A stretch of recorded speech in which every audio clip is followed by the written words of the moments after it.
Jadi kalau tidak sesuai dengan Al-Quran dan As-Sunnah, sebagai seorang Muslim, saya kritik. Kalau tidak sesuai dengan Pancasila dan Undang-Undang 45, ya saya kritik.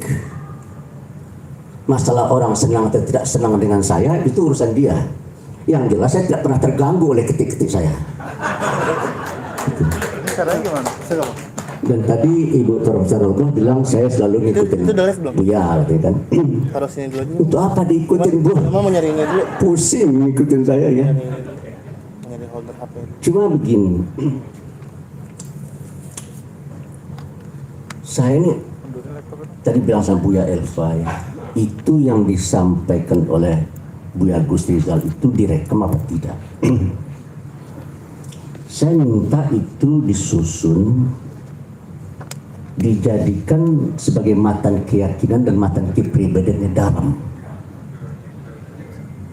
Jadi apa yang disampaikan oleh Buya Gus Rizal tadi itu dijadikan pedoman bagi organisasi kita. Saya terus terang ya, saya dengarkan baik-baik apa yang disampaikan oleh Buya Gus Rizal karena saya ingin mencari celah kritik apa yang akan bisa saya sampaikan. Tapi nggak ketemu, sudah sampai ke sini nggak ketemu juga. Cuma bagi saya apa yang disampaikan oleh Buya Gus Rizal tadi masih kurang. Saya tidak mengkritik, cuma masih kurang. Apa yang kurang? Yang masih kurang itu adalah Buya Gus Rizal belum begitu panjang lebar membicarakan bagaimana kita memposisikan garam ini di tengah-tengah perubahan yang sedang terjadi dan sedang berlangsung. Tadi Buya Gus Rizal mengingatkan kata-kata perubahan ya.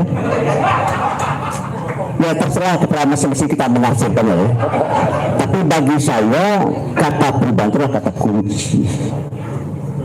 So kalau seandainya kita tidak berani melakukan perubahan, maka hidup kita ini tidak begini-begini saja. Dan bahkan dalam kesimpulan saya akan bisa lebih parah dari apa yang ada dan kita saksikan hari ini. Saya pergi ke Teheran yang pahamnya bukan Ahlus Sunnah wal Jamaah. Saya diterima oleh orang kedua. Orang pertamanya adalah Ayatullah Ali Khamenei. Lalu orang kedua itu bilang begini, umat Islam akan kembali memimpin dunia.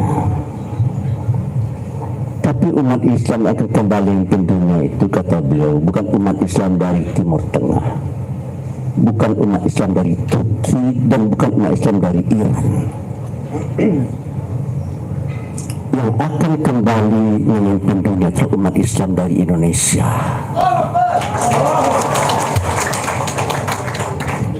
Saya senang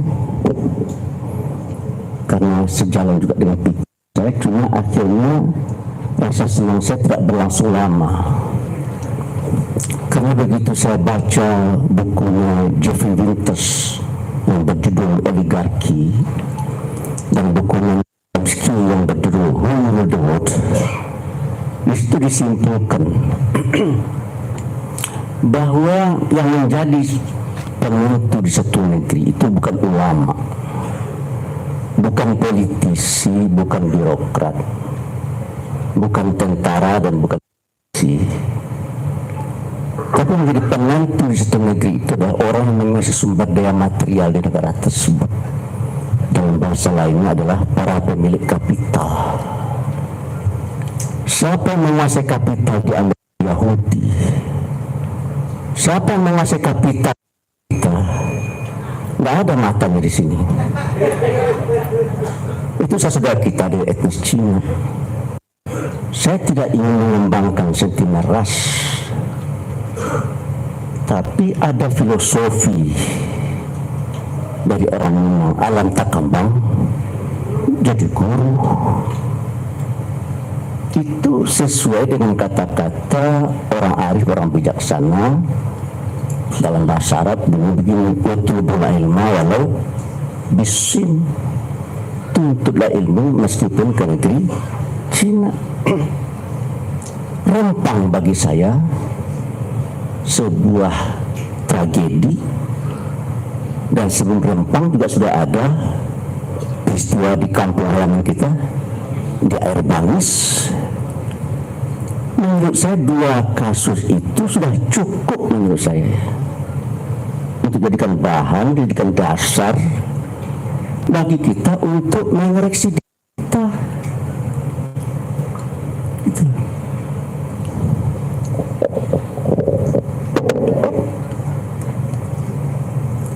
Jam tangan saya ini tarik terus, dia akan putus. Putus lalu jatuh dan berserak-serak.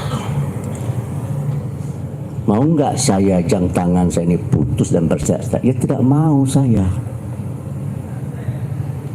Mau nggak saya umat saya ini berserak-serak? Ya nggak maulah saya.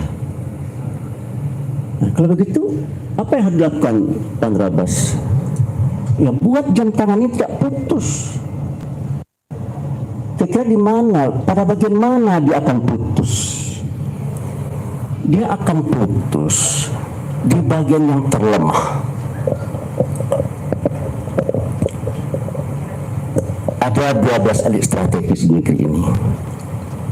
Pertama ulama, kedua politisi, ketiga cendekiawan, yang keempat pengusaha, yang kelima birokrat, yang keenam profesional, yang ketujuh jurnalis, yang kedelapan pendidik, yang kesembilan budayawan, yang ke-10 pekerja sosial, yang ke-11 para penegak hukum, hakim dan jaksa. Semuanya nyaris di tangan umat kecuali satu.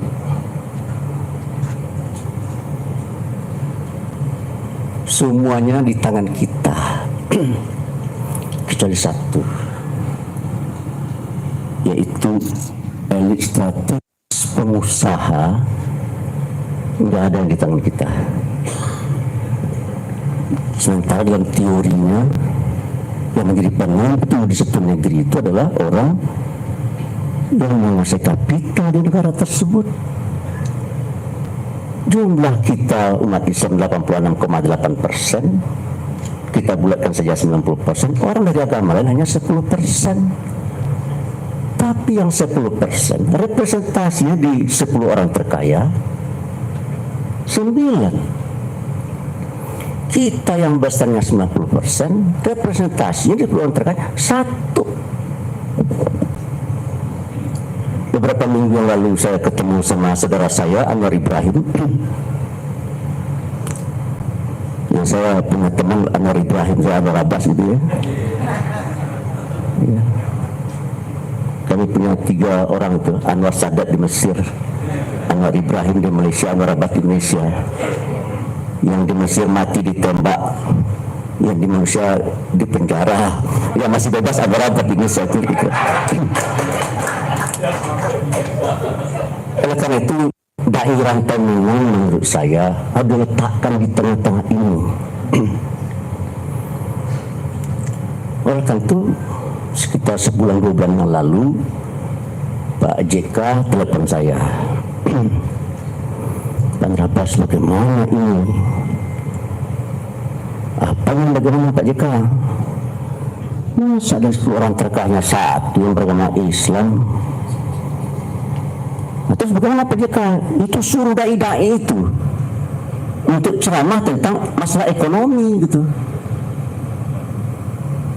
Jadi menurut saya dai Minang ini kalau bisa merupakan kumpulan dai yang ceramah-ceramahnya itu lebih banyak bicara tentang masalah ekonomi dan bisnis. Apalagi untuk hari ini. Saya sedih Pak, kalau Bu Agnes tadi menangis ya, air mata saya tuh ke dalam.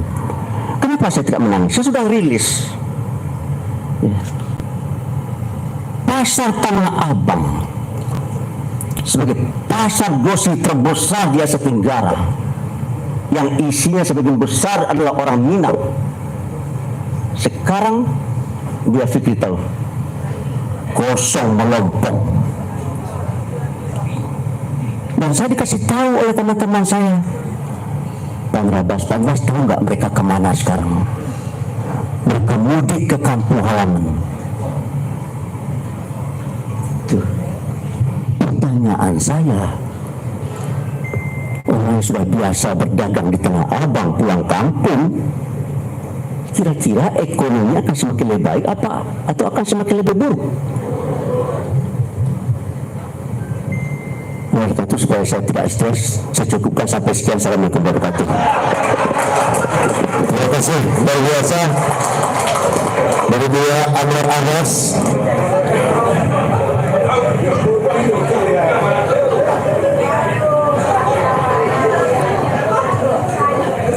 Kita beri aplaus yang berat lagi untuk Buya Anwar Anas. Beberapa bulan yang lewat Buya, Ambo coba menawarkan konsep pasar Tanah Abang online, tapi ditolak doang. Ambo kebetulan pengusaha aplikasi, membuat website. Alhamdulillah Ambo kini menjadi distributor beberapa produk di DKI, bahkan menumpangkan tuh Ambo di Dekopin ya.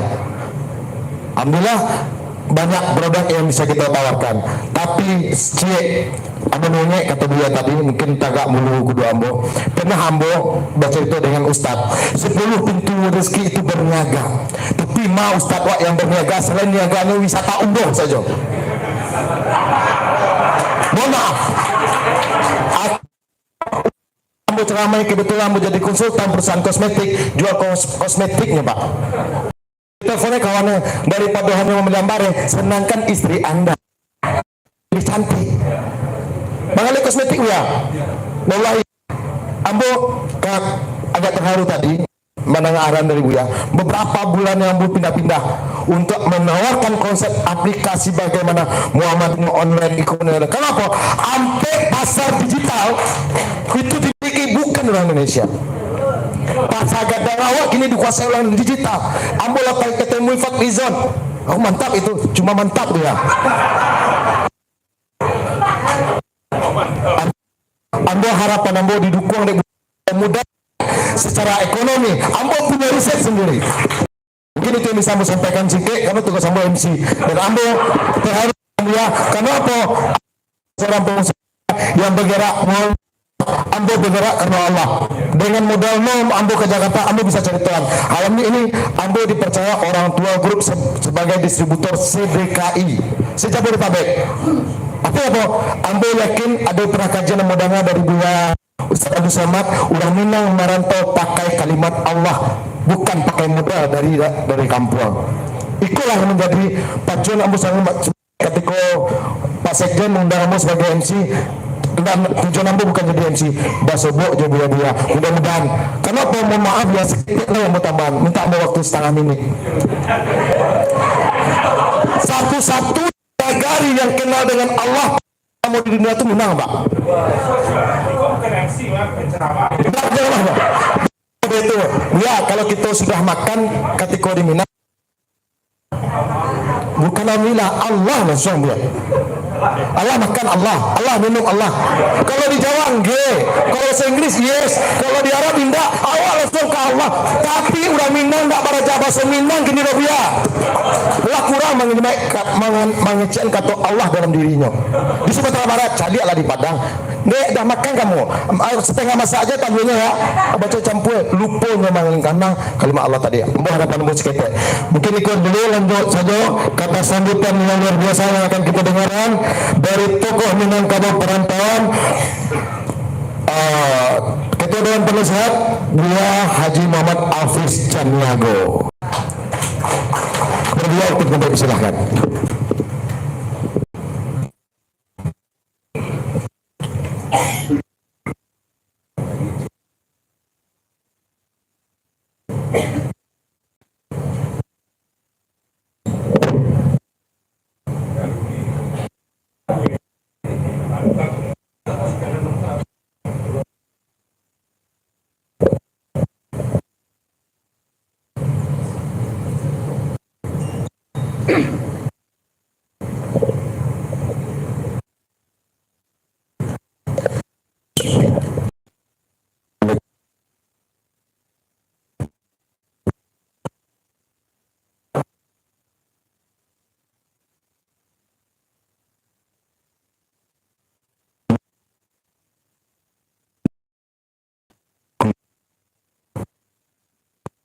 syahid.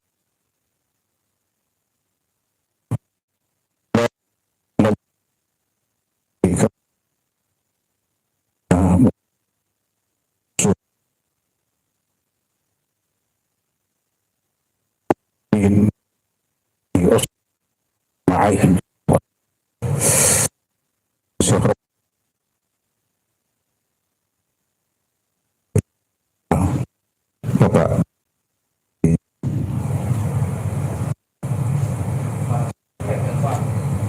Buya Elva, maaf, ini sekarang sudah tidak seperti dulu, lupa.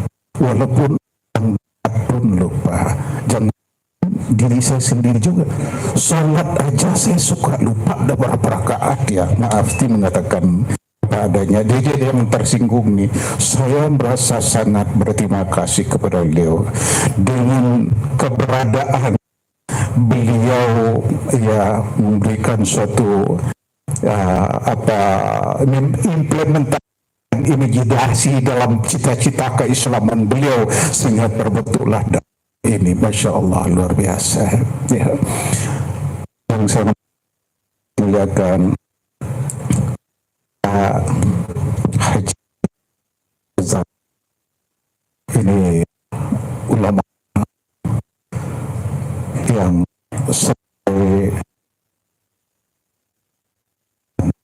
bagi saya ya, yang saya hormati, yang saya muliakan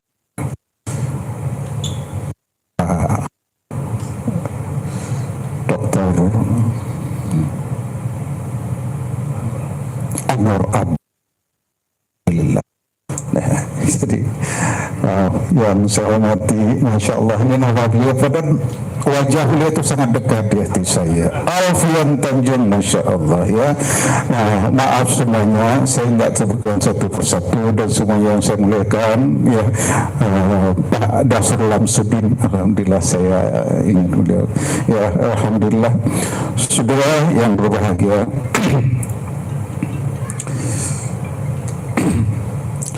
Tadi Buya Gus Rizal telah menyampaikan wejangannya, itu peganglah itu, dan juga sebagai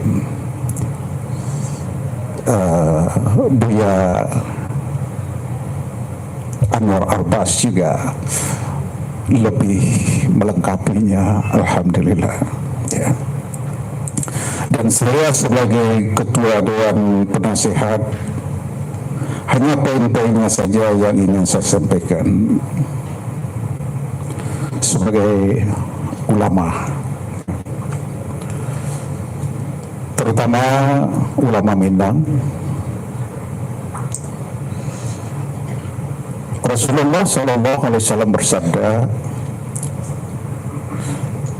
al-ulama warasatul anbiya, faman akramahum faqad akramallahu rasuluh.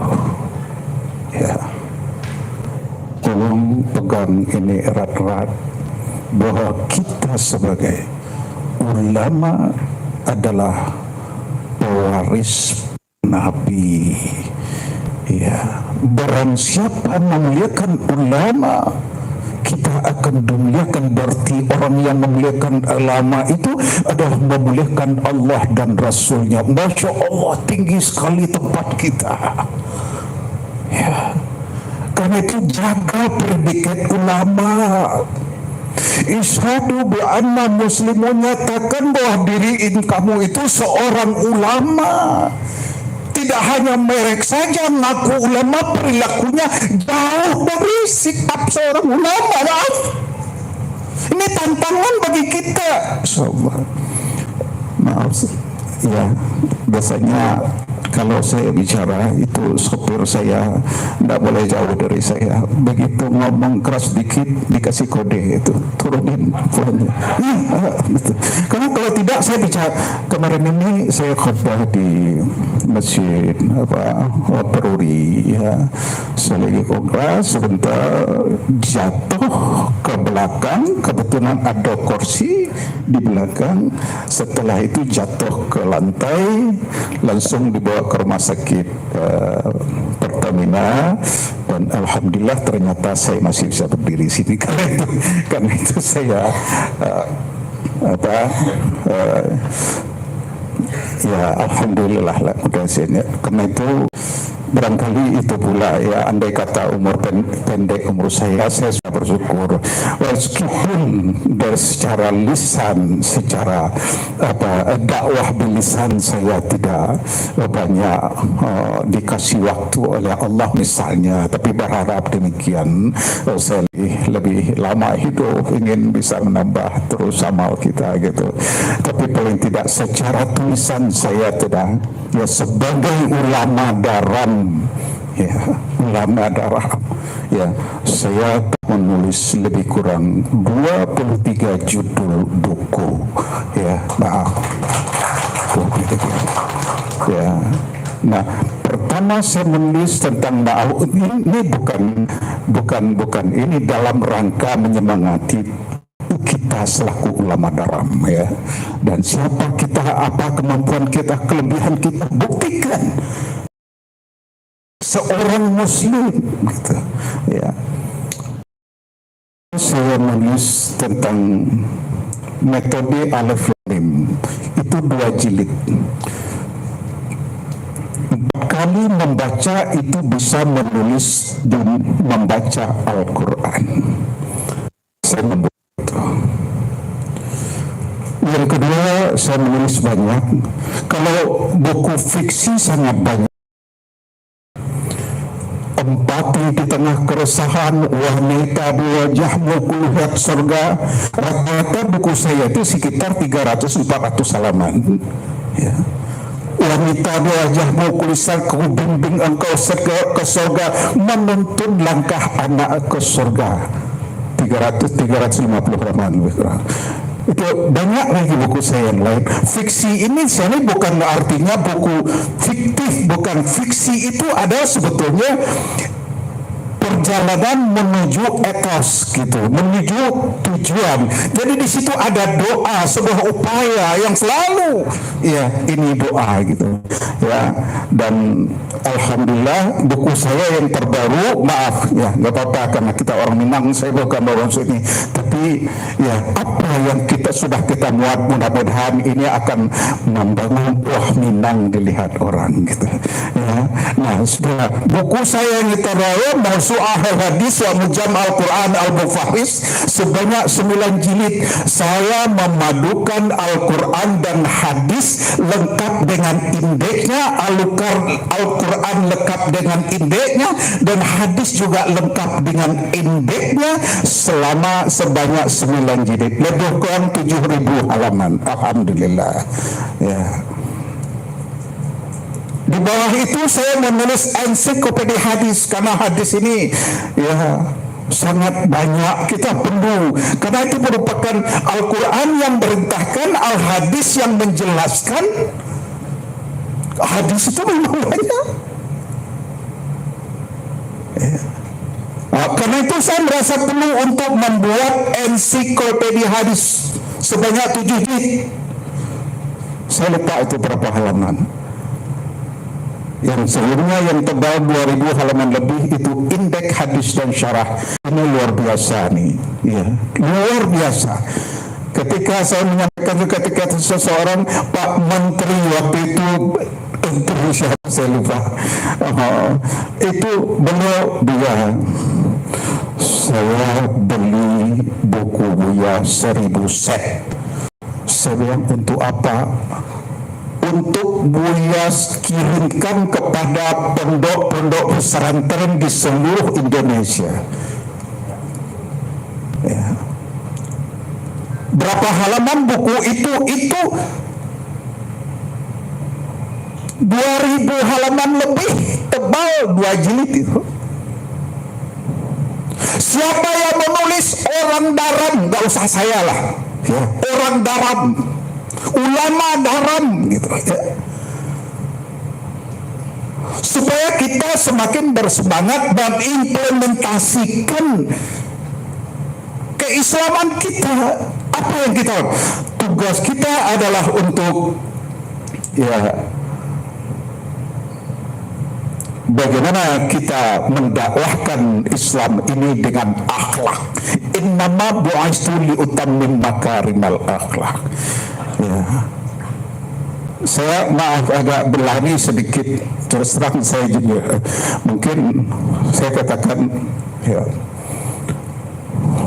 saya ketika menonton di TV yang disebut dengan EGT, itu nilai dakwahnya tinggi sekali. Maaf, bukan EGT-nya, tapi ada seorang gadis buta yang berdarah Minang, namanya Putri Aryani, yang Simon Cowell biasanya begitu benci terhadap begitu berkata-kata yang kadang-kadang kurang sopan gitu, tapi begitu gadis yang yang buta ini menyanyi, menangis.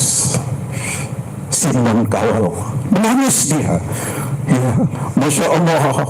Itu bukan hanya dia. Kalau saya lihat misalnya di YouTube itu kalau melihat bagaimana orang-orang Barat itu pakar seniman, itu pada bercucuran air mata ketika mendengarkan lagu-lagu dibawakan oleh gadis yang bernama Putri Aryani, dan dia orang yang berdarah Minang sebetulnya. Cuman itu belum diungkap. Masya Allah.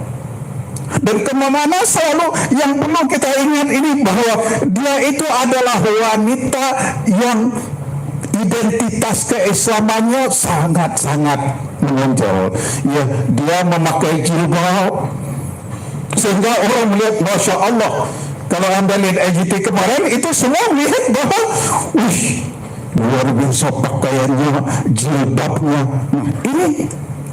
Ini dakwah ini dakwah. Sampai Simon itu nggak tahu apa dia beragama atau tidak mau. Dia belajar Al-Quran di dalam mobil dengan kepada siapa? Kepada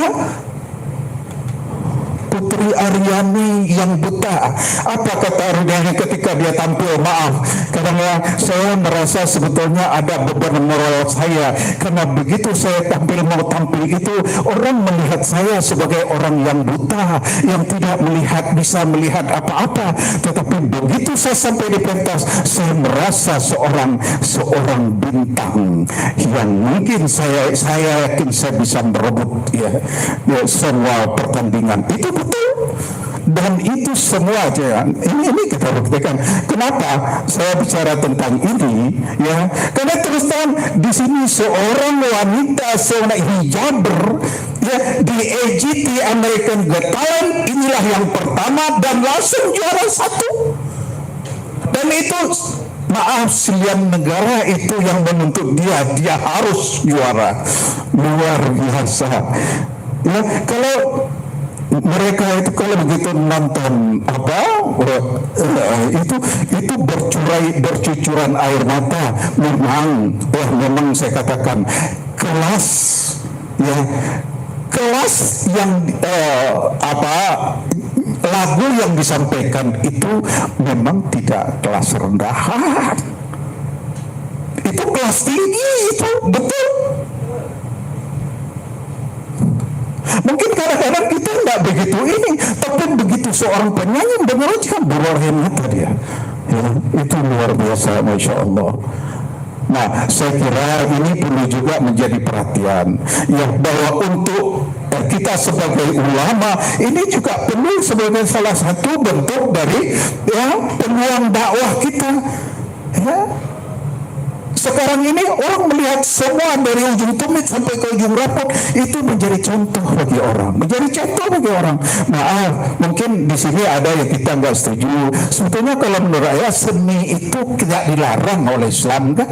Azan itu juga seni, membaca Al-Quran itu juga seni.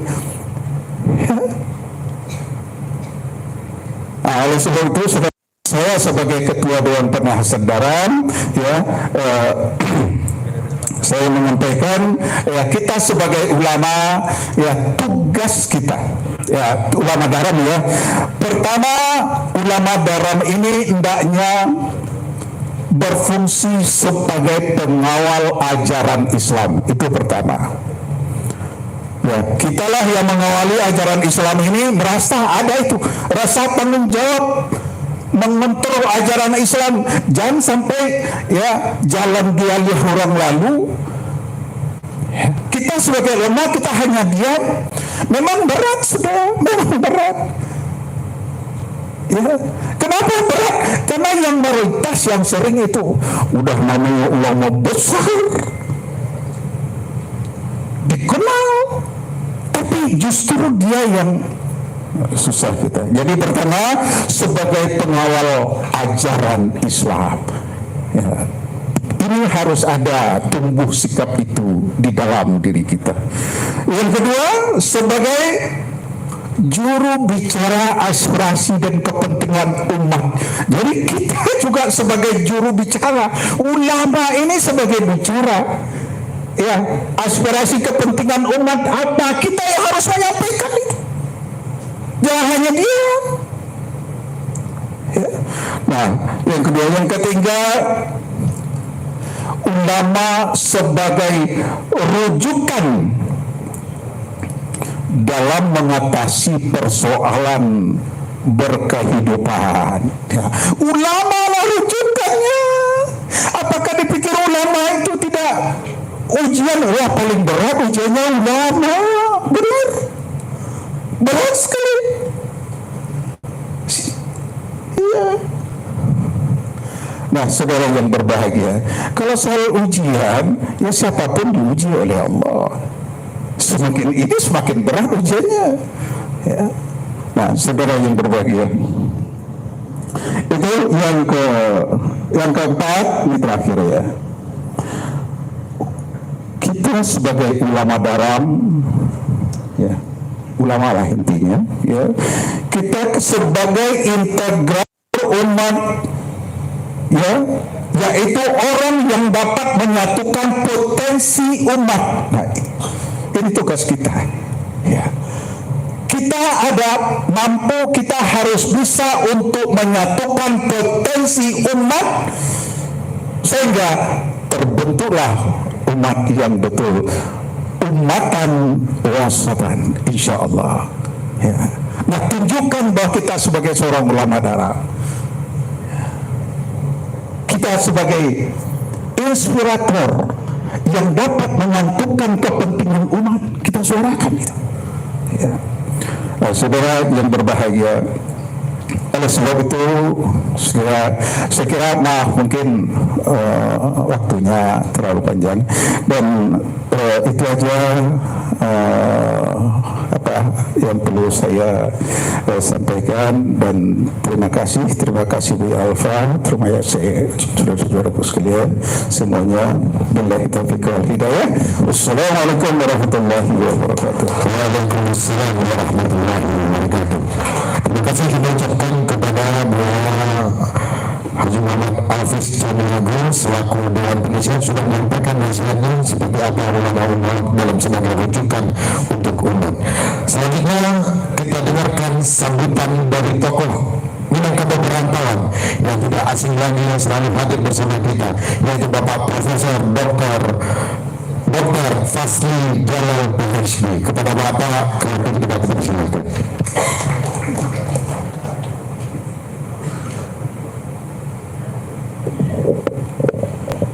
Bismillahirrahmanirrahim. Assalamualaikum warahmatullahi wabarakatuh. Alhamdulillahilladzi hadana lihadza wa ma kunna linahtadiya laula an hadanallah. Asyhadu an la ilaha illallah wa la syarikalah wa asyhadu anna Muhammadan abduhu wa rasuluh la nabiyya ba'da. Yang sama-sama kita hormati Saibul Bait kita Buya Elva Henry MA, kita berikan tepuk tangan untuk tuan rumah kita, ya, yang telah memimpin perjalanan 5 tahun ini dengan gemilang. Ya, mudah-mudahan kita lihat hasilnya nanti, ya, dalam pemilihan berikutnya, insya Allah. Dan yang kita hormati Buya juga bagi saya nih, Buya Dr. Anwar Abbas. Walaupun dia tidak memakai peci, tapi di hati kita dia tetap Buya, betul kan? Tepuk tangan dulu untuk beliau ya. Dan Buya kita juga, Buya Dr. Gusti Gazahar, LCMA, MAG. Juga beliau adalah penghulu kita, Datuk Palimo Basah. Dan kemudian ini ada kakanda saya, Hajah Putih Profesor Raudah Taib. Dari mata kami ini dia adalah Bundo Kanduang sedunia. Jadi ketua Bundo Kanduang sedunia yang insya Allah nanti akan melakukan pertemuannya di Batu Sangkar tanggal 7 ya nih ya, tanggal 7, mana 20 negara nanti Bundo Kanduangnya akan berkumpul di sana. Terima kasih Nopi yang telah hadir. Kemudian Sekjen MUI ya, sahabat kita ini, dia ini adalah orang Sumando Nenek Mama ya, dokter ya, betul ya. Dan beliau adalah sejak muda saya sudah bersama dia waktu saya Dirjen Pemuda dulu, dan memang waktu itu dia sudah rising star, dan insya Allah lah ya punya, dan profesornya dulu segera ya insya Allah, Pak Dr. Amirsa. Dan kemudian di sini ada Kakanda Ada Suramsudin ya, dan tadi juga Profesor Ramai Arif dan Buya Alfis Caniago, Buya Alfian Tanjung ya. Dan semua bapak-bapak dan ibu yang tidak bisa saya sebutkan satu persatu, tapi adalah yang mulia di mata saya dan insya Allah dirahmati oleh Allah Subhanahu Wa Taala. Saya bersyukur benar hadir dari awal ya, mengikuti. Menurut saya ini berkah yang luar biasa bagi kita ya. Dapat pencerahan-pencerahan, visi-visi yang mungkin tidak pernah terfikirkan oleh kita. Diantar tadi mulai oleh Buya Gus Rizal Gazahar yang tadi saya setuju sekali, rekamannya kita ini kan kita edit nanti, kita di customize kata orang, nanti kita masukkan ke YouTube karena itu akan banyak sekali yang bisa mendapatkan pencerahan dari itu. Apa yang disampaikan oleh Buya Anwar Abbas tadi, saya kira ini perlu diketahui banyak pihak. Dan juga tadi Pak Alfis juga, Bi Alfis juga menyampaikan betapa kayanya Daram ya. Dan ini perlu diketahui oleh orang Minang sedunia dan juga orang-orang lain yang cinta dan menjadikan Minang sebagai rujukan. Saya tidak akan berpanjang, tapi saya melihat ke depan. Ke depan apa tantangan kita? Di rantau tentu kita tergugah selalu oleh kritikan atau sindiran dari Pak Isukala dalam berbagai kesempatan. Kalau tahun 60-an dia ke Jakarta katanya 10 dari masjid khatibnya itu 8 orang Minang katanya. Nah dia nyindir juga, sekarang sudah agak terbalik katanya, tapi sudah makin banyak orang Makassar yang jadi khatib di masjid-masjid di Jakarta katanya. Padahal Makassar diajar Islamnya oleh orang Minang katanya. Jadi tentu dalam siklus budaya itu selalu ada naik turun ya. Kita terima itu sebagai fakta, tapi karena DNA kita ini sudah DNA juara, tentu mengembalikannya itu tidak terus sulit, betul nggak? Nah kita udah ada Buya Gus Rizal nih contoh ya, sudah mendekat-dekati langkahnya menuju Buya Hamka nanti insya Allah. Ya doa kita lah ya, dan tentu dengan konteks dan ekosistem yang berbeda, dengan kompetensi yang berbeda. Tapi kalau forum sebesar ini bahu-membahu, tadi menyatukan semua potensi, saling menjuangkan, saling siap berbagi, dan kemudian dimanapun ada teman yang melakukan apa, kalau dia perlu narasumber dari tempat lain, kita siap berbagi, dan ini akan dahsyat. Jadi karena itu Wi Alfa, database dari teman-teman kita ini perlu dibuat profilnya, sehingga kalau ada orang yang akan butuh penceramah harus dari luar tempatnya, baik dia di masjid, di kantornya, di daerahnya, itu daftar Daram itu bisa mereka langsung lihat. Dan banyak orang Minang yang menjadi inisiator acara maupun non Minang yang ingin pendakwah Minang yang menyampaikan, dia akan langsung berhubungan ke database kita, langsung menghubungi nanti yang dia tertarik karena keunikan, pengalaman, integritas segala macam, dan dia bisa langsung mengakses yang bersangkutan. Itu saran pertama. Karena itu kami dari RC siap juga mendukung Daram untuk bagaimana nih Daram digital ya. Nah, kita punya studio yang siap dipakai. Jadi nanti kalau mau podcast, kami punya studio. Mau 24 jam bisa ya, mau 5 menit, mau 10 menit, mau 15 menit kita siap. Tinggal nanti kalau acaranya dipakai oleh TVRC tentu kita negosiasikan, tapi jangan ragu-ragu Bu Alfa, kita siap. Dan kemudian memang perlu juga para dai kita dibantu mengenai bagaimana teknik-teknik digital sekarang. Saya lihat podcast sudah banyak ya, dan saya menikmati ya, saya pelajari. Tapi mungkin kalau ahli-ahli digital kita kan banyak nih, pentol MC tadi juga ya. Jadi kalau ahli-ahli ini kita kumpulkan, memberikan wawasan bagaimana berkomunikasi di era digital seefektif dan seefisien mungkin. Nah kalau ini bisa, kami punya fakultas teknik informatika. Nanti kami siap untuk melakukan sosialisasi ya.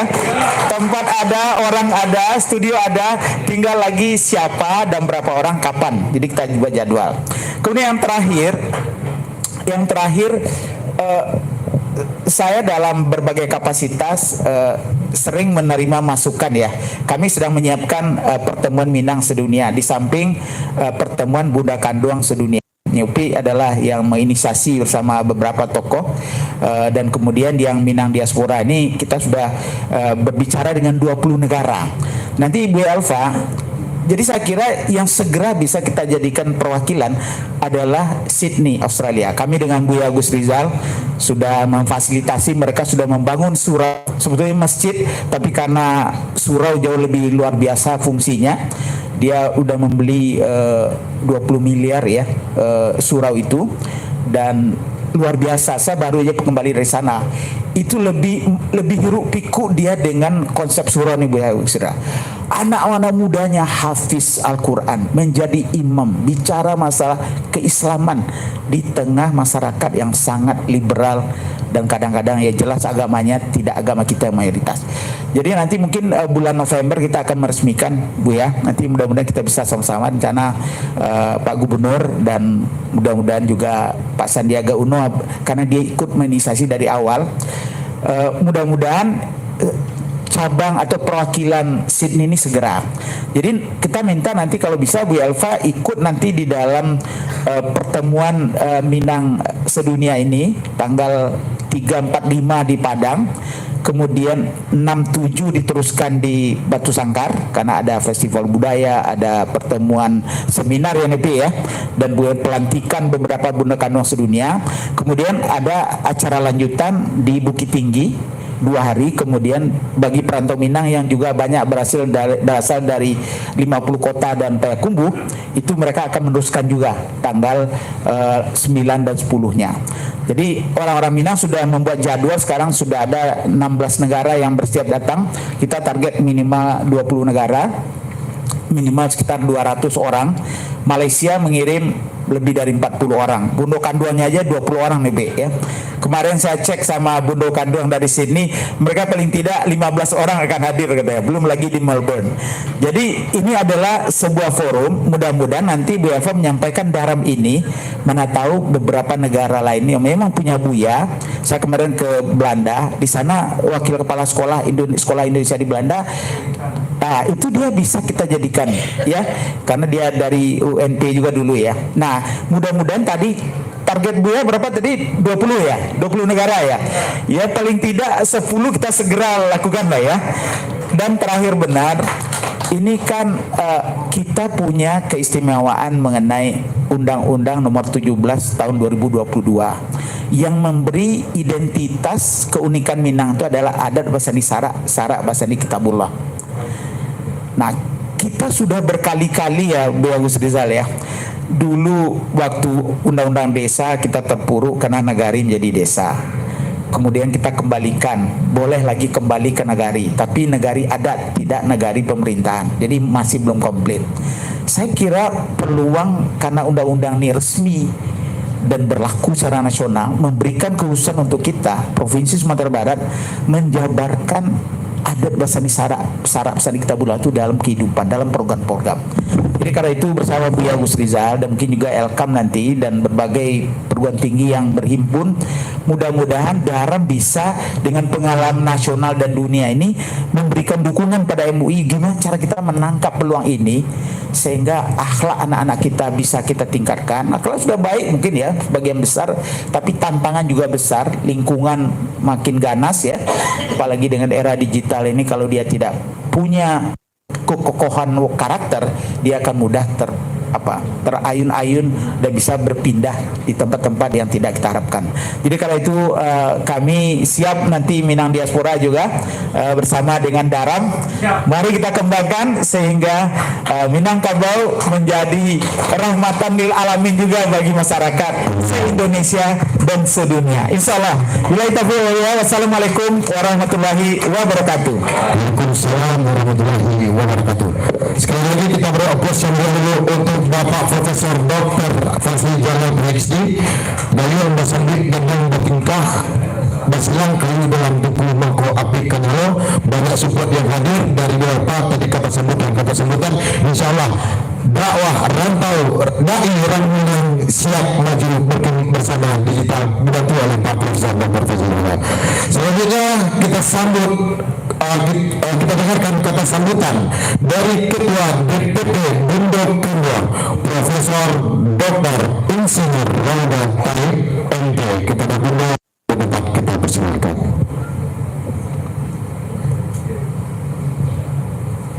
Pak Gubernur diwakili siapa? Siapa nama Pak?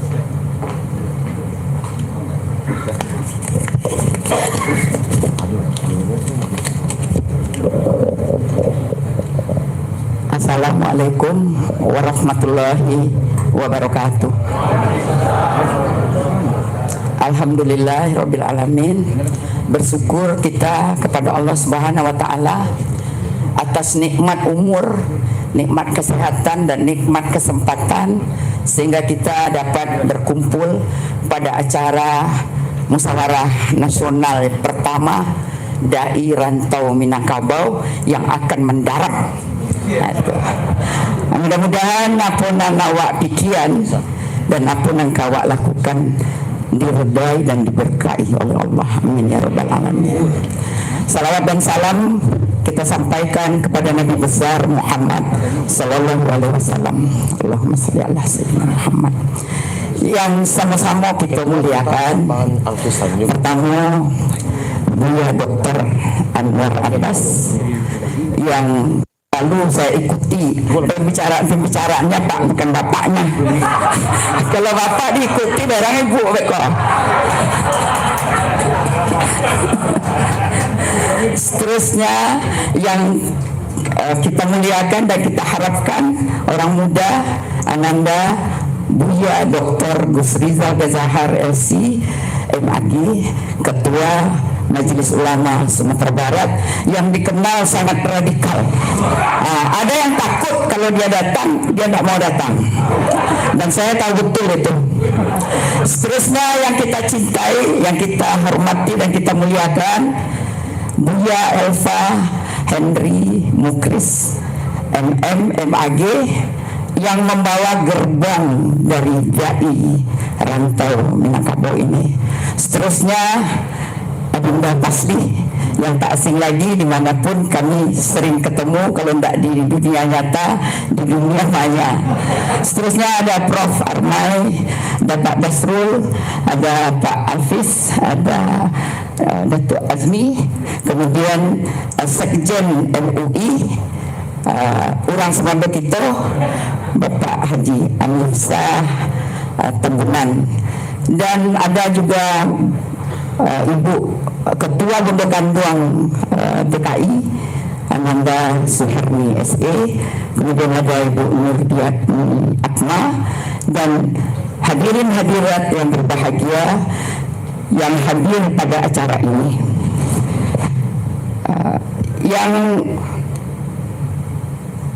Yang saya ingin kemukakan di sini, pertama saya mengucapkan terima kasih yang tidak berhingga karena diminta untuk memberikan kata sambutan. Sebenarnya ambo merasa tidak pantas di tengah ulama-ulama yang sangat kondang ya. Maaf saya lupa tadi Ustaz Alfian Tanjung, saya juga selalu mengikuti itu. Jadi saya mengharapkan Daram ini, yang pertama bagaimana dalam kita kan sudah sepakat, tadi Buya Gus Rizal sudah menjelaskan tentang filosofi orang Minang, adat Besandi Sarak, Sarak Besandi kita gula, Sarak mengato, adat memakai, alam tekambang jadi guru. Tapi mau tidak mau kita sadari itu baru dimulai aja. Ambo acok mengecek ke buya-buya, ke ustad-ustad di Sumbar ya. Level itu Sumatera Barat nih, kalau nan di rantau ada jangkau dia boleh. Jadi nan di peraluan yang harus dilakukan oleh Daram, dai rantau Minang, menjelaskan tentang sarak mengatur adat memakai itu. Kebanyakan ustad-ustad, buya-buya, dai-dai nya bercerita sarak mengatur aja nya. Nan adat memakai itu tidak disinggung.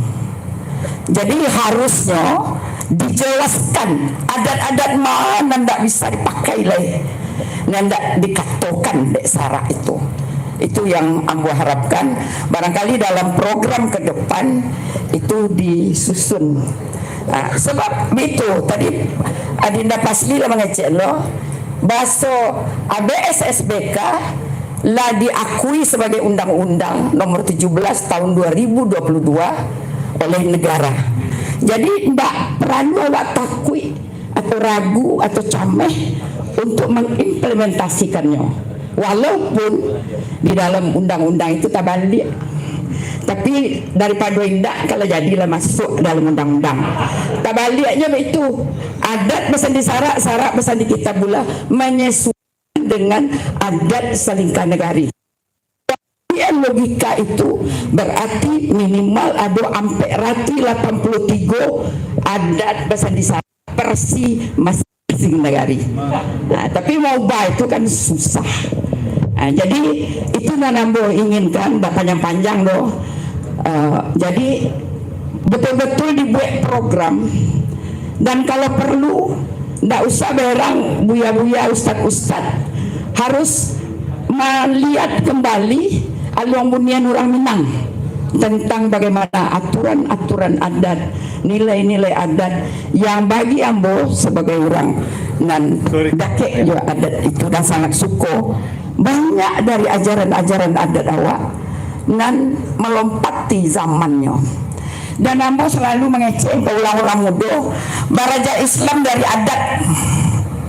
Jadi dapat adat dulu dicarian dalil agamanya. Jadi terbalik aspek. Tapi kalau di ustad tentu apa nan dikatakan sarak nan tak boleh dilakukan oleh adat. Awak harus berani mengedit.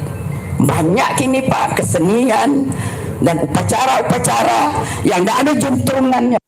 Pada waktu 1403 seluruh nan bersifat jahiliyah itu lah dihapuskan, dimasukkanlah menjadi adat Besandi Sarak, Sarak Besandi kita bulah. Barangkali itu yang bisa saya sampaikan dari ranah. Mudah-mudahan dai rantau Minangkabau kok indah hanya ini berperan di rantau, tapi ini mengimplementasikan nilai-nilai adat Besandi Sarak, Sarak Besandi kita pula di rantau dan di ranah, dan sekaligus juga mensosialisasikan kepada orang-orang di luar Minangkabau untuk membangun sesuai dengan moto bertoleransi. Kalau nya tidak paham, anggap awak berbahaya untuk inyo. Apalagi kalau disabik daram, aku lah kan di daram lo awak mah. Itulah, terima kasih. Assalamualaikum warahmatullahi wabarakatuh. Waalaikumsalam warahmatullahi wabarakatuh. Lah mulai rusuh bundokan duang ya. Ya. Kalau bundokan duang lah mulai rusuh tanda paru ya kalah palo ya. Jadi pasan yang tersirat yang disampaikan dari Bundo Kanduang tadi, lawak dicalia sajak datuk jadi pejabat. Kenal sabila cecer, adek ranah Minangkabau hilang. Akhir kira semua tu. Ada datuk jadi dewan, ada datuk jadi banyak datuk orang yang jadi pejabat, adek di ranah Minangkabau hilang. Inilah himbauan dari Bundo Kanduang tadi. Mudah-mudahan kita bisa bersinergi bersama. Bapak Ibu yang dirahmati oleh Allah Subhanahu Wa Taala. Selanjutnya kita dengarkan sambutan dari tokoh kita yang viral di media sosial Buya Alfian Tanjung. Kita minta Buya Alfian Tanjung bisa memberikan arahan.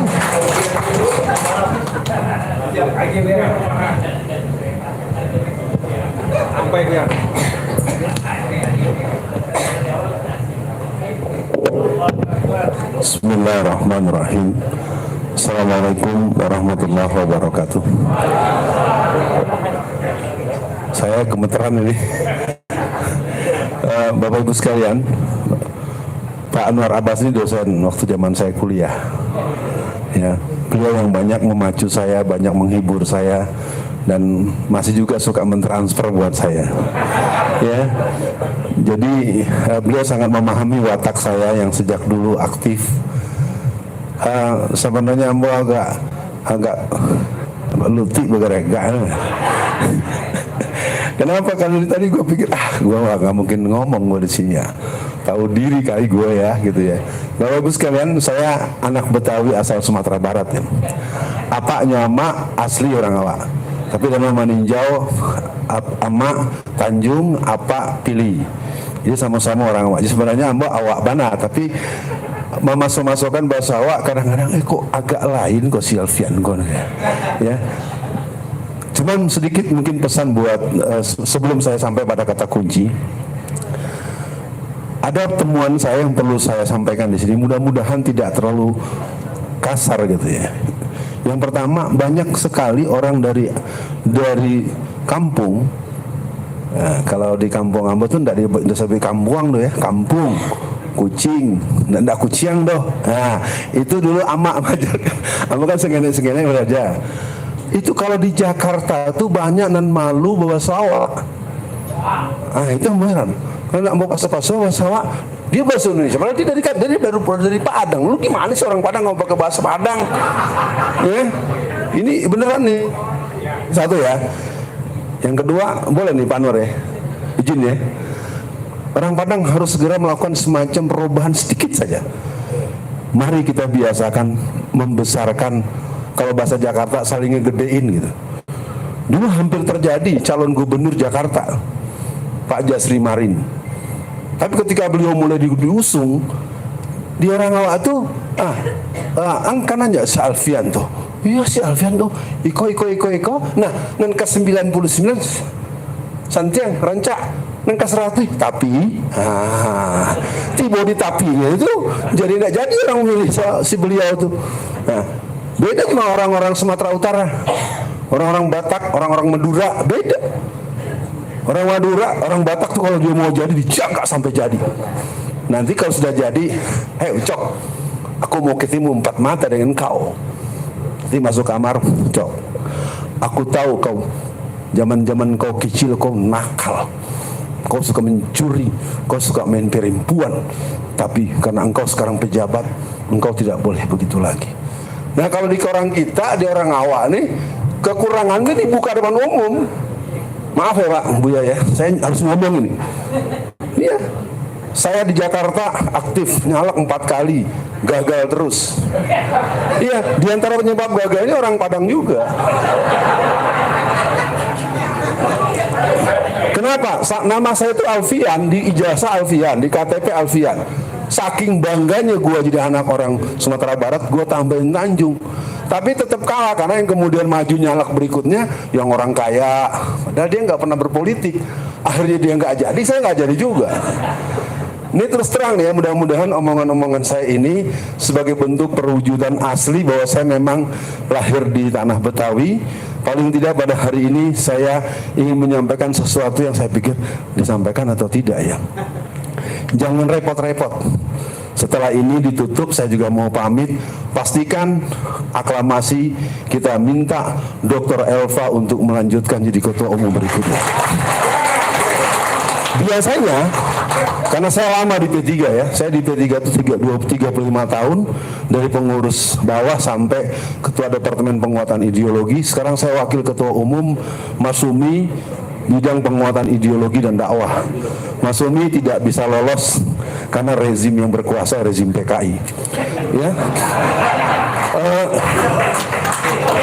Tapi udah izin loh. Saya udah izin tadi. Saya udah izin ngomongkan. Udah saya selesaikan sampai di sini. Mudah-mudahan kita suasana gembira. Urusan banyak. Ngapain pakai nanti kalau yang soal rekomendasi komisi strategis, saya setuju. Untuk ketua umum nggak usah dibahas lagi. Suka nggak suka, Buya Elva jadi ketua umum 5 tahun ke depan. Ya, biasanya kalau ada pemilihan itu ribet. Nanti ada faksi, ya, nanti sirek, nanti surah, alah, gitu kan? Biasanya begitu, ya. Tapi ingat, jangan ikutin rezim kalau ilmu politik, ilmu demokrasi. Kalau kekuasaan semakin lama, biasanya rezim jadi represif dan koruptif. Nggak boleh. Itu kata Dr. Anwar Abbas tuh ilmunya dia lah. Ya 2 periode boleh, tapi harus lebih siap, harus lebih soleh, harus lebih. Ini sih bahasa temen, ilmunya tinggian dia, gitu ya. Saya pikir itu saja. Saya memang sudah bersiap-siap. Ini ada acara saya harus didatangi dari jam 9, tapi karena ditelepon terus, udah 3 kali ditelepon, dan ada juga minta agar saya bersiap jadi ketua umum Daram. Saya bilang nggak ngapain jadi ketua umum, udah cukup beliau, ya. Yang penting nanti Bunda Kanduang, Alfian Tanjung tinggal nunggu perintah. Buya, kalau ada yang salah dipanggil Alfian, tuh jangan ngomong iko. Tapi kalau umur tuan gue sih, ya. Cucu ambo lah 5 nah, cucu 5 kok Buya, ya. Tapi Buya tetap guru, ya. Sekian buat seluruh saudara-saudara sekalian, saya dukung. Mari kita kibarkan perjuangan menjaga kedaulatan NKRI, orang Minang di mana jadi pembela negara ini, dan konsep Misi integral juga dilahirkan oleh orang dari ranah Minang, Buya Natsir. Assalamualaikum warahmatullahi wabarakatuh.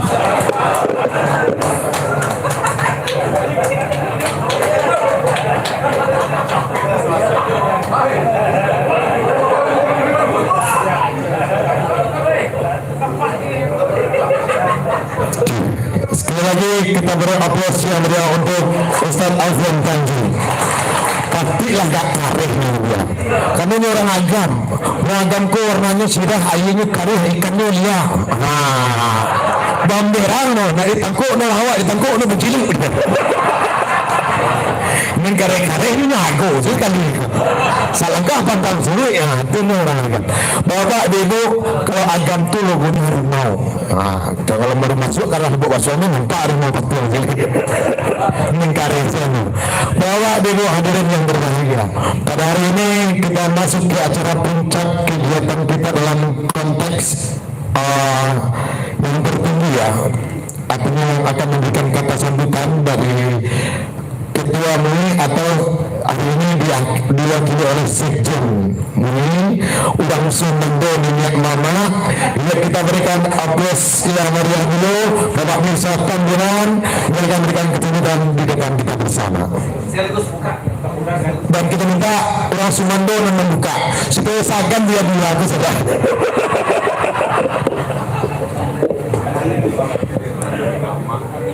Bismillahirrahmanirrahim. Assalamualaikum warahmatullahi wabarakatuh. Alhamdulillah wa syukurillah ala ni'matillah wa la hawla wa la quwata illa billah.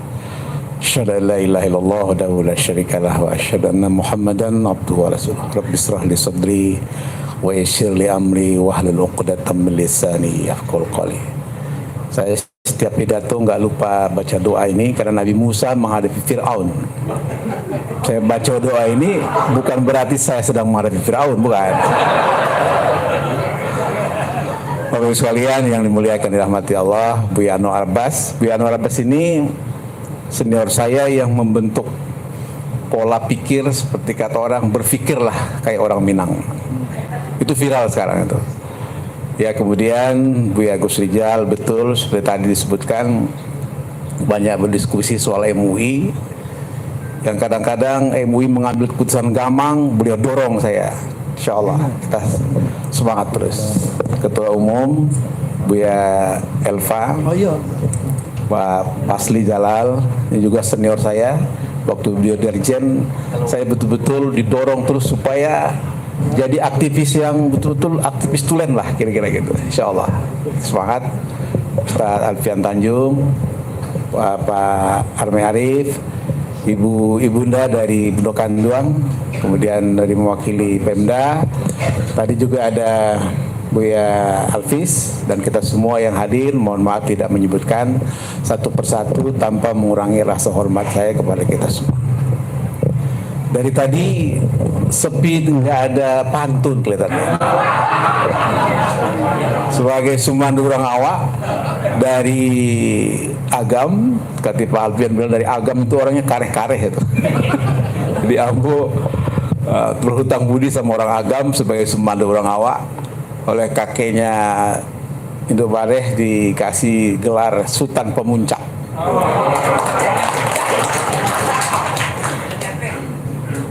Kira-kira ini membayar hutang saya terhadap sebagai Sumandu orang awak. Jam gadang ado di Bukit Tinggi. Gak kompak. Saya ulangi. Jam gadang ado di Bukit Tinggi. Sampai Manggaleh urang baso. Kawan galak mudah dicari. Kawan manangnya jarang baso. Tadi saya nangis ya, tadi. Buya Gujal pidato saya nangis ya. Saya mengingat wajah Buya Yunahar. Allahumma firlahu warhamhu wa'afihi wa'afan. Amin ya rabbal alamin. Bapak sekalian, dari sambutan demi sambutan sudah begitu panjang lebar, dan saya singkat ingin menyampaikan dua hal. Pertama, selaku Sekretaris Jenderal Majelis Ulama Indonesia, saya bisa sekjen di sini ini gara-gara Buya Anwar juga ya. Ya, bertekad untuk terus mengajak umat bersatu dan bersatu. Karena beliau juga yang sering mengulang-ulang, kalau kita mau menang harus kuat. Kalau kita mau kuat harus bersatu. Kalau kita mau bersatu harus bersilaturahim. Jadi tema hari ini mengingatkan kita semua apa yang dikatakan Jenderal Sudirman, yaitu bersatu dalam usuliyah, bertoleransi dalam furu'iyah, untuk menjaga persatuan dan kesatuan umat. Oligarki politik, oligarki ekonomi, tambah satu lagi sekarang, oligarki sosial, hanya takut kepada kalau kita bersatu. Takbir Bapak Ibu. Masalahnya sekarang bagaimana mempersatukan umat. Itu yang jadi soal bagi kita. Bagi saya mempersatukan umat itu sebenarnya di satu sisi mudah. Apalagi kita berhadapan di para ulama, ustaz-ustaz. Hafalnya ayat semua. Hafal. Wa'tasimu bihablillahi jami'an wa la tafarraqu. Betul? Betul. Tapi begitu turun dari mimbar, kece orang awak lah mulai bercilapui, bercerai-berai. Hanya apa? Hanya soal furu'iyah. Majelis Ulama Indonesia telah menanamkan doktrin yang sangat kuat. Majalul ikhtilaf, wilayah perbedaan ini harus kita tarik kepada sebuah prinsip bahwa wajib menjaga persatuan umat. Karena itu Ustaz Alfian, nggak akan mungkin terjadi perubahan. Jangan teruskan ya. Kalau umat ini tidak bersatu, karena dipecah belah oleh oligarki politik, ekonomi, dan oligarki sosial. Bapak-Ibu sekalian, oleh karena itu soal persatuan kesatuan ini menurut hemat saya sering mengatakan tahun politik, pilihan boleh beda, partai boleh beda, tapi ukhuwah tidak ada pilihan, harga mati ukhuwah. Sebagaimana MKI ini harga mati, itu fatwanya MUI. Masalahnya sekali lagi Bapak Ibu, yang jadi pertanyaan bagi kita semua, bagaimana menyatukan kepentingan umat dan bangsa kita? Maka kita harus mendorong pemimpin-pemimpin yang berpikir negarawan, ulama negarawan, mau balik yang negarawan. Saya terus ditelepon oleh orang-orang, kenapa MUI kok diam aja soal kasus Rempang, Air Wangis. Ini kampung saya juga lagi di Sumatera Utara. Di mana lagi? Saya baru dari Kendari seberang ke Muna, 3 jam naik kapal cepat. Jadi kayak Bu Anwar juga ya, lihat tanah itu. Ada orang membawa wakaf 8 hektar. Saya nyebrang, lihat ini, lihatlah Pak Amir Shah. Ini tambang, ini tambang, ini tambang. Siapa yang menguasai tambang ini? Oligarki politik dan oligarki sosial. Jadi kita ini seperti tamu di negara sendiri. Kenapa seperti itu? Ya karena kita tidak bersatu, menggalang sebuah kekuatan. Bagi saya, menyatukan pikiran, hati, sikap dan perilaku dalam berbagai kesempatan harus kita kedepankan. Sudahlah, kita buang jauh-jauh khilafiyah itu yang tidak produktif. Karena ayat Quran juga mengingatkan kita, tahsabuhum jami'an wa qulubuhum syatta. Kamu lihat kamu bersatu, hati kamu itu sebenarnya bercerai-berai. Kenapa? Karena kepentingan sesaat. Nah, jadi pertanyaan kemudian lagi adalah Bapak Ibu, saya nggak usah panjang-panjang ini. Karena nanti kalau terlalu panjang nanti saya dianggap ceramah lagi nih. Kalau ceramah udah banyak tadi. Allah mengingatkan kita dalam Quran.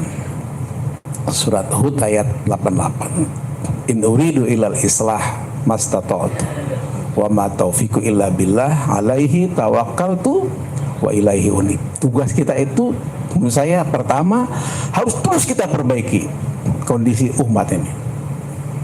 Kalau nggak kita perbaiki, nauzubillah min dzalik. Saya tidak tahu apakah masih ada anak cucu kita menikmati bangsa negara ini. Ini serius saya ngomong begini depan para ulama, para ustaz. Kita terus perbaiki bangsa ini. Perbaiki itu gimana caranya? Ya kata Ustaz Alfian, perubahan. Perubahan yang mana? Silakan dijawab masing-masing. Ada di hati kita masing-masing. Betul? Nah, cuma masalahnya menang atau tidak. Kata Allah, ya kata Allah di dalam ayat tadi itu setelah in uridu ilal islah mastata'tu, minta petunjuk Allah. Kita ini ragu minta petunjuk Allah. Ya kan? Terus yang ketiga, alaihi tawakkaltu. Kita tawakal sama Allah. Allah melihat ya proses soal hasil kita serahkan sama Allah. Alaihi tawakkaltu wa ilaihi unib. Kepada Allah kita minta tawakal kepada Allah. Bapak Ibu sekalian, sekali lagi persatuan ini menjadi agenda utama yang harus kita lakukan. Majelis Ulama Indonesia sejak Bu Anwar selaku Sekretaris Jenderal Majelis Ulama sudah bertekad terus menstandarisasi dai. Standarisasi dai kita ini sudah angkatan ke-25, 26 besok ini. Kita ajak para dai-dai kita ini terus ikut standarisasi dai supaya apa? Supaya sikap dan pola pikir dai yang untuk mempersatukan umat ini semakin kuat. Karena orang sekarang kalau minta ceramah, ada enggak standarisasi dai bersertifikat dari MUI? Orang nanya begitu sekarang. Itu artinya MUI terus mengajak melakukan perbaikan, meningkatkan kompetensi, keulamaan dan mubalik kita. Begitu juga kita sudah melakukan, Bapak Ibu, kita punya lembaga namanya Pusat Dakwah dan Perbaikan Akhlak Bangsa. Saya dorong terus 3-4 angkatan, kita angkat, kita latih anak-anak muda yang milenial untuk menjadi duta akhlak bangsa kita. Sebab kalau akhlak bangsa ini nggak kita perbaiki, nauzubillah min dzalik. Tadi Prof. Pasni Jalal sudah bilang, begitu banyak tantangan yang mendestruktif, sehingga kadang-kadang terlambat kita memperbaiki Bu Anwar. Begitu cepatnya daya rusak melalui media sosial, melalui macam-macam, luar biasa. Jadi kalau kita terlambat memperbaiki akhlak bangsa ini, maka bangsa ini bisa terjerumus ke sebuah kehinaan. Nauzubillah, summa nauzubillah. Kita terus latih, Bapak Ibu sekalian, bagaimana penguatan ekonomi keuangan syariah kita. 87% umat Islam. Market share ekonomi syariah kita baru berangkat di 7,9%. Kemana umat Islam kita? Kemana para dai-dai Minang perantau ini? Nah, ini Ambo kena Sumandura Ngawa, dikasih gelar Sultan Pemuncak. Nah, ke Ambo ngajak nih ya. Para dai-dai Minang ini kemana? Pak Yusuf Kala sebagai Sumandura Ngawa juga dia sering bilang begini, kita ini mubalik ini, kata dia, suka kali ngomong an-nikahu sunnati. Ya ingatnya nikah terus. Tapi nggak disebutkan at-tijarah sunnati. Betul tidak Bapak? Rasulullah itu sukses karena pedagang. Masa kita kehilangan pedagang? Tadi misalnya Tanah Abang mulai kosong. Saya berhusnuzon kalau Tanah Abang mulai kosong itu karena kata pembawa acara sudah bergeser ke menggunakan platform digital. Saya beberapa hari yang lalu ketemu dengan orangnya Grup Jarum. Saya tanya asetnya berapa sekarang? 35 triliun dolar Amerika. Astagfirullah. Saya istighfar. Dia punya blibli.com, dia punya ini. Dia pas nih. Kemana anak-anak muda kita yang ahli-ahli IT? Kemana anak muda yang ahli IT? Ini harus kita manfaatkan sebagai momentum memperkuat ekonomi kita. Kalau kita mau menguasai pasar dunia. Betul tidak? Betul? Kalau kita ini, saya ini termasuk Buya Anwar, Buya Gusjal, sudah generasi kolonial, bukan milenial lagi, begitu kan? Gak sanggup lagi kita menata IT kita yang sedemikian luar biasa. Karena itu kekuatan para dai Rantau Minang ini kita perkuat. Saya setuju sekali, saya mendukung sekali 100%, kata Buya pasti. Yarsi disiapkan untuk memperkuat IT kita. Supaya apa? Supaya anak-anak muda yang jago-jago IT ini sudah saatnya menggunakan penguatan ekonomi keuangan syariah. Itu ada Ustadz kita di situ, Pak Arsyad. Coba lihat pasar dulu. Ini yang ada di Bandung. Saya baru diundang ke MUI Kota Bandung. Dia bilang begini sama saya, ini gak usah mulu-mulu deh.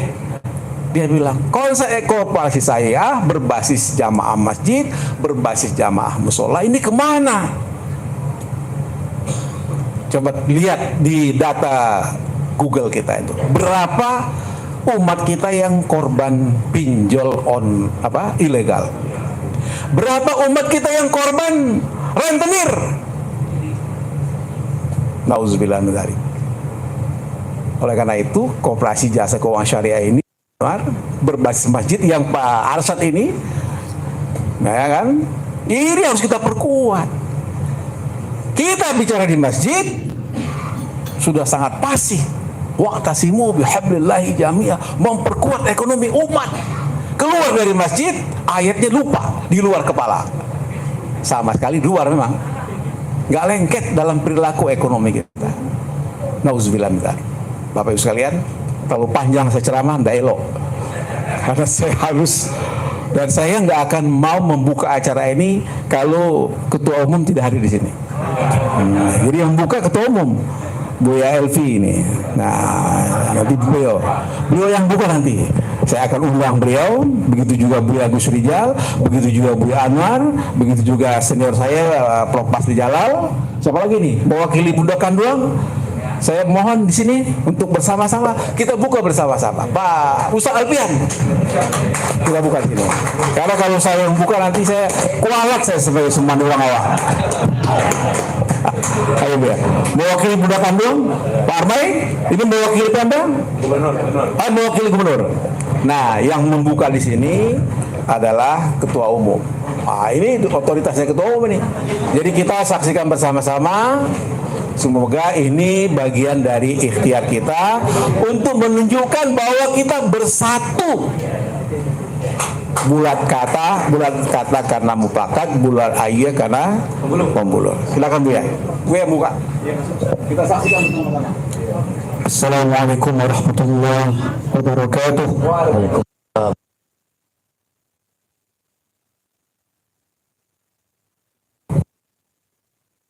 Rahim Musyawarah Nasional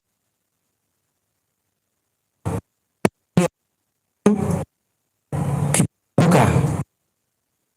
Allahu Akbar. Allah. Lima kali. Ini. Sini. Ini aja. Sip.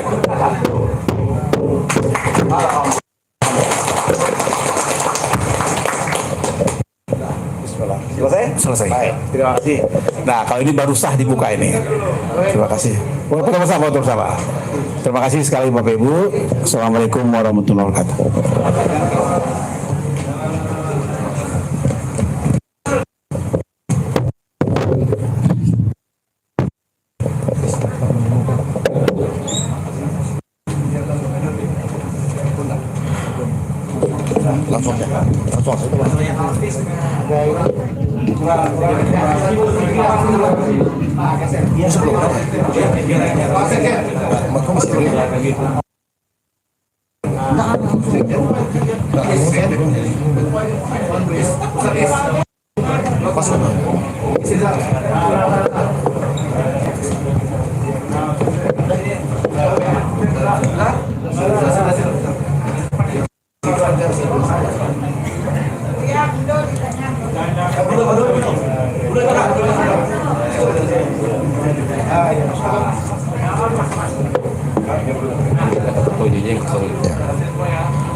Alhamdulillah, mungkin langsung saja Pak bertahan di atas. Kita akan membagikan plakat, penerima plakat Munas Daram yang kita akan bersama. Penerima yang pertama adalah Profesor Fasli Jalal. Posisi yang pertama. Yang kedua, ini penyerahan dari Ketum ke Bapak Profesor Fasli Jalal. Kau melangkah berarti melenggang dari tangan.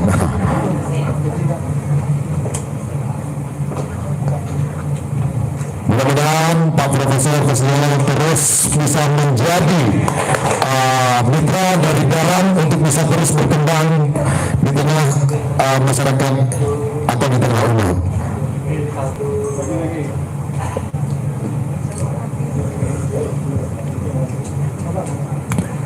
Selanjutnya kepada bakat Munas Daram pada Profesor Armai Arif selaku penasihat Daram dan juga guru besar UPIN.